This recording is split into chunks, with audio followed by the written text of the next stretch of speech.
करते हैं। ट्रिपल विचिंग होता है या क्वाड्रुपल विचिंग होता है? अमेरिका में तो शायद क्वाड्रुपल होता है मेरे ख्याल से। चेक करेंगे एक बार इसको। खैर, एक पैनल के पास चलते हैं और ट्रेड्स की तैयारी करते हैं। आप सभी को गुड आफ्टरनून। गावा सर, बताइए इस समय का trade. Good afternoon to you.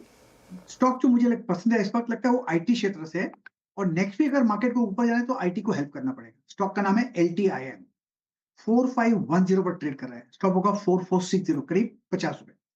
Upside target 4650 पे, मेरे ख्याल से वहां तक जाना चाहिए। LTIM 4560 का अपसाइड पोटेंशियल गाबासो को नजर आ रहा है LTI माइंट्री में। बाई की कॉल यहाँ पे। मानस जी, आप बताइए। Very good afternoon to you. क्या लग रहा है, कौन से स्टॉक आपने चुना है? गुड आफ्टरनून श्रेया जी। तो देखिए, टाटा पावर में खरीदारी करके चलनी है। 2 दिन पहले ही हमने देखा कि स्टॉक ने अपने 50 डे मूविंग एवरेज को रीगेन कर लिया। उसके बाद भी हाई टॉप्स हाई बॉटम्स का जो दौर है वो थमा नहीं है। मेरा समझना है कि स्टॉक अब बिल्कुल तैयार है अपने 2 डे मूविंग एवरेज को टेस्ट करने के लिए। तो टाटा पावर में करंट लेवल्स पे खरीदारी करेंगे, 374 का स्टॉप लॉस लगाएंगे और 390 रुपए 390 की टारगेट सेट करेंगे। अगर चाहे तो 380 वाला कॉल ऑप्शन 4 रुपए पे ट्रेड हो रहा है, वहां पर 2 रुपए 50 पैसे के स्टॉप लॉस से खरीदारी की जा सकती है और 7.5 रुपए के टारगेट सेट किए। ओके, चलिए, तो ये टाटा पावर पर एक व्यू। अमित सेठ के पास चलते हैं। Amit ji, good afternoon. आपकी ट्रेड। जी good afternoon Anuj ji, good afternoon Shreya ji and everybody on the panel. Anuj ji, इस समय की ट्रेड रहेगी Calcutta electric supply CSC। CSC का अगर स्ट्रक्चर देखें तो यहाँ पे एक बॉटमिंग फॉर्मेशन बना है, inverse head and shoulder pattern है। स्टॉक ने 10 और 20 डेमा में कंसोलिडेट किया था और उसके बाद 145 के आसपास ब्रेकआउट दिया है। आज के सत्र में हम देख रहे हैं कि 50 डेमा के ऊपर भी कंफर्टेबली पिछले 2 दिनों से ट्रेड कर रहा है। तो इसे एक छोटे स्टॉप लॉस लगभग 146 के स्टॉप लॉस के साथ बाय करें फॉर टारगेट्स ऑफ 157।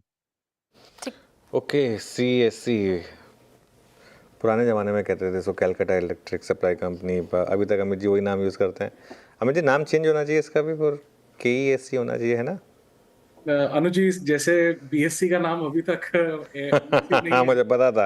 हाँ, BSC का नाम है लेकिन या there is फिर क्या कहते हैं ना, पुराना वो ओल्ड सिटी चार्म इसके साथ जुड़ा हुआ नाम के साथ। नहीं, वो तो है। क्या बहुत लोग मानते हैं वो जो कैलकाटा बोलने का चार्म था वो एकदम बिल्कुल ओल्ड सिटी चार्म जो है। वैसे ही जैसे आपने बोला BSC है, बॉम्बे स्टॉक एक्सचेंज, चाहे चाहे IIT बॉम्बे है। ऐसे कई चीज़ें हैं जो अभी तक अपने पुराने नाम को रिटेन करके बैठे हैं। होपफुली वो ऐसा रहे, क्योंकि थोड़ा सा एक वो भी ज़रूरी होता है पुराने नाम को रिटेन करना। Sorry Shreya, next rate. हाँ जी, तो CSC पर खरीदारी की राय अमित जी की तरफ से। राजेश सातपुते जी, आप बताइए। Good afternoon to you as well. आपकी क्या पिक है?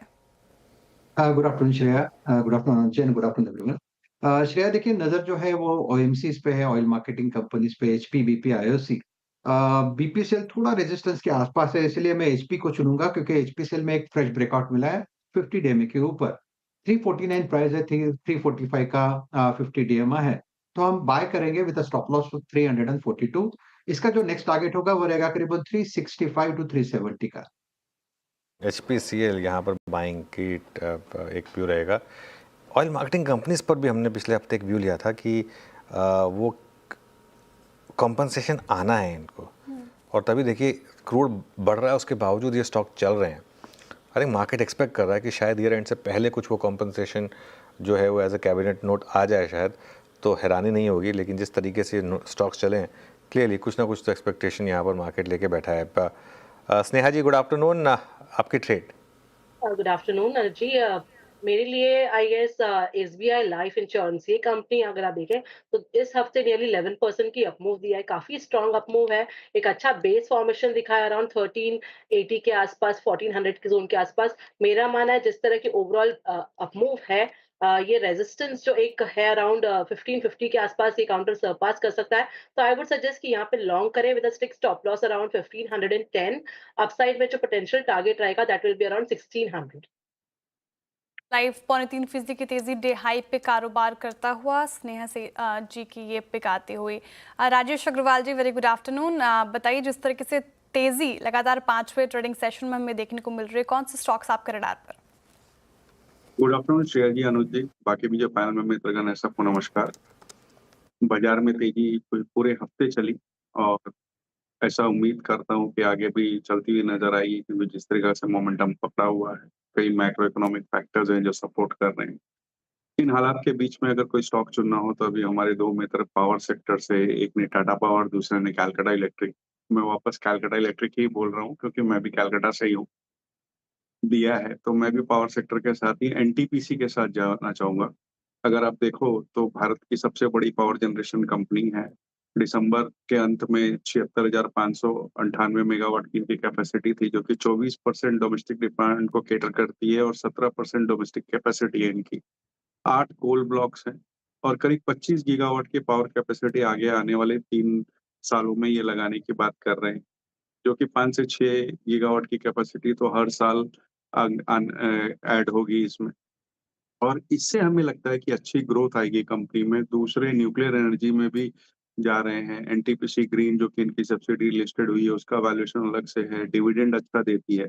हमारा अनुमान है अगर इसे कोई डिलीवरी के हिसाब से ले और 6 से 9 महीने का समय दे तो ₹400 के टारगेट इसमें आ सकते हैं। ठीक है, 400 रुपए के टारगेट एक्सपेक्ट कर सकते हैं एनटीपीसी में। जिस तरीके से तेजी देखने को मिल रही है, डे हाई के आसपास कर रहा है कारोबार फिलहाल।